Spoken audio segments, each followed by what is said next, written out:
नमस्कार मित्रों, मैं हिमांशु बडोनी आपके साथ फिर से हाजिर हूं उत्तराखंड की उन ताजा तरीन खबरों के साथ जो खबरें आज उत्तराखंड की सुर्खियां बनी हैं। बात सबसे पहले करेंगे हरक सिंह रावत की, क्योंकि हरक सिंह रावत पिछले कुछ दिनों से उत्तराखंड की राजनीति के केंद्र बिंदु बने हुए हैं। भारतीय जनता पार्टी ने हरक सिंह रावत को अनुशासनहीनता के आरोप में अपनी पार्टी से 6 साल के लिए निष्कासित कर दिया है और अब हरक सिंह रावत चाहते हैं कि किसी भी तरह कांग्रेस में एंट्री हो जाए और कांग्रेस में एंट्री के लिए लगातार हरक सिंह रावत कांग्रेस के बड़े नेताओं से बातचीत कर रहे हैं। लेकिन कांग्रेस के ही कुछ दूसरे नेता जो ऐसे हैं, उन्होंने साफ तौर पर स्पष्ट कर दिया है कि हरक सिंह रावत की किसी भी कीमत पर कांग्रेस में एंट्री नहीं होनी चाहिए, क्योंकि इन नेताओं का मानना है कि हरक सिंह रावत की यदि कांग्रेस में फिर से एंट्री होती है तो हरक सिंह रावत फिर से कांग्रेस के लिए नई मुसीबतें खड़ी कर सकते हैं। बात यदि जनपद पौड़ी की करें तो जनपद पौड़ी के कई नेताओं ने, जिनमें राजेंद्र भंडारी भी प्रमुख हैं, जो नेशनल विधानसभा से अपनी दावेदारी जता रहे हैं, उन्होंने स्पष्ट तौर पर कर दिया है कि कांग्रेस पार्टी यदि हरक सिंह रावत को अपनी पार्टी में शामिल करती है तो वो जनता के पास जिन मुद्दों को लेकर जा रहे थे, जिस भ्रष्टाचार को लेकर जा रहे थे, आखिर वो जनता से क्या कहेंगे। राजेंद्र भंडारी ने स्पष्ट तौर पर कहा है कि कांग्रेस ने ही और कांग्रेस के प्रदेश अध्यक्ष और उसके प्रवक्ताओं ने ही हरक सिंह रावत पर 400 करोड़ रुपए के घोटाले के आरोप लगाए हैं जो श्रम विभाग में हुआ था।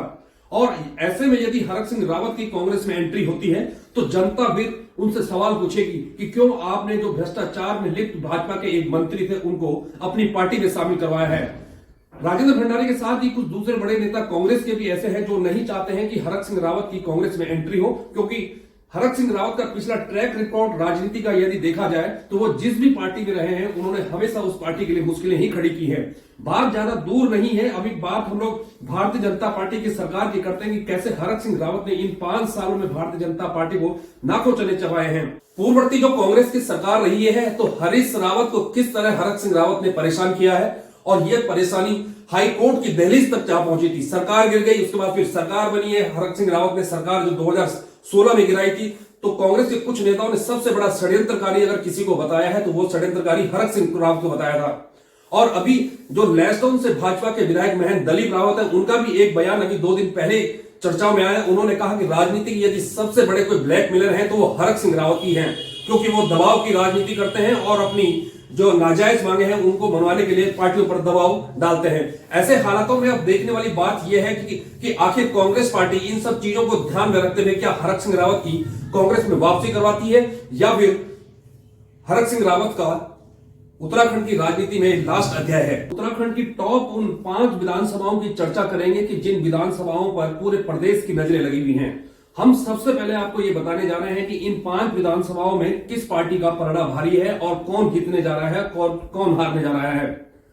मौजूदा भाजपा के जो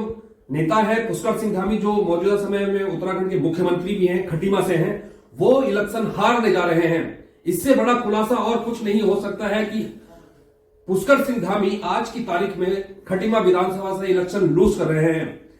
दूसरी सीट की यदि बात करें तो पौड़ी जनपद की श्रीनगर विधानसभा की, यहां से स्वास्थ्य मंत्री धन सिंह रावत बीजेपी का प्रतिनिधित्व कर रहे हैं और वो भी कांग्रेस के प्रदेश अध्यक्ष गणेश गोदियाल से हार रहे हैं। बात पौड़ी गढ़वाल की तीसरी सबसे बड़ी वीआईपी कॉन्स्टिट्यूंसी की यदि बात करें तो चौबट्टा खाल में भी सतपाल महाराज अपने प्रतिद्वंदी राजपाल बिष्ट के मुकाबले काफी कमजोर हैं और वो भी चुनाव हार सकते हैं। एक और विधानसभा की यदि बात करेंगे तो पूर्व मुख्यमंत्री त्रिवेंद्र सिंह रावत, जो वर्तमान समय में डोईवाला से विधायक हैं और पार्टी का खेवन हार भी हैं, वो भी डोईवाला से इलेक्शन हार सकते हैं या हारने जा रहे हैं। हालांकि अभी टिकटों का वितरण नहीं हो पाया, लेकिन जिस प्रकार की ओपिनियन पोल हमारे पास आई है उससे साफ स्पष्ट होता है कि इन विधानसभा सीटों पर जिन पे हमने आपसे चर्चा की है, इन सीटों पर बीजेपी के प्रत्याशी सीधे सीधे तौर पर हारने जा रहे हैं। बात यदि मसूरी विधानसभा की करें तो मसूरी विधानसभा में गणेश जोशी लगातार हैट्रिक बनाते दिख रहे हैं और गणेश जोशी यहां पे तीसरी बार जीतने जा रहे हैं। मित्रों, कोटद्वार विधानसभा की हम लोग बात करेंगे तो पिछले काफी समय से ये भी चर्चाएं चल रही हैं कि जो भाजपा विधायक, पूर्व भाजपा विधायक और वर्तमान में कांग्रेस नेता शैलेंद्र सिंह रावत जो यमकेश्वर विधानसभा से अपनी तैयारी कर रहे हैं, कि ये भी चर्चा है कि भारतीय जनता पार्टी उन पर दाव लगा सकती है और कोटद्वार विधानसभा में उन्हें सुरेंद्र सिंह नेगी के खिलाफ चुनावी मैदान में उतार सकती है। लेकिन हम आपको यहाँ पे स्पष्ट कर दें कि शैलेंद्र सिंह रावत कभी भी इतना बड़ा ये जोखिम नहीं उठा सकते, क्योंकि उनको पता है कि यदि बीजेपी से धीरेन्द्र चौहान को टिकट नहीं मिलता है और उन्हें टिकट मिलता है और पार्टी उन्हें कोटद्वार विधानसभा में इलेक्शन लड़वाती है तो सबसे बड़ा जो उनके लिए ड्रॉबैक होगा वो धीरेन्द्र चौहान का चुनावी मैदान में उतरना होगा, क्योंकि यहां पर स्पष्ट तौर पर यह भी कहा जा सकता है कि क्योंकि धीरेन्द्र चौहान भाजपा की पृष्ठभूमि से जुड़े हुए लोग हैं, ऐसे में यदि धीरेन्द्र चौहान और शैलेंद्र सिंह रावत और सुरेंद्र सिंह नेगी चुनावी मैदान में उतरते हैं तो भाजपा का जो वोट बैंक है एक तरफ धीरेन्द्र चौहान के पाले में जाएगा, दूसरी तरफ शैलेंद्र सिंह रावत के पाले में जाएगा। ऐसे में सीधे तौर पर जो फायदा होगा वो फायदा सुरेंद्र सिंह नेगी को होने जा रहा है। ऐसे हालातों को देखते हुए कि शैलेंद्र सिंह रावत कभी भी इतना बड़ा जोखिम नहीं उठा सकते कि वो कोटद्वार विधानसभा में भारतीय जनता पार्टी के प्रत्याशी बने।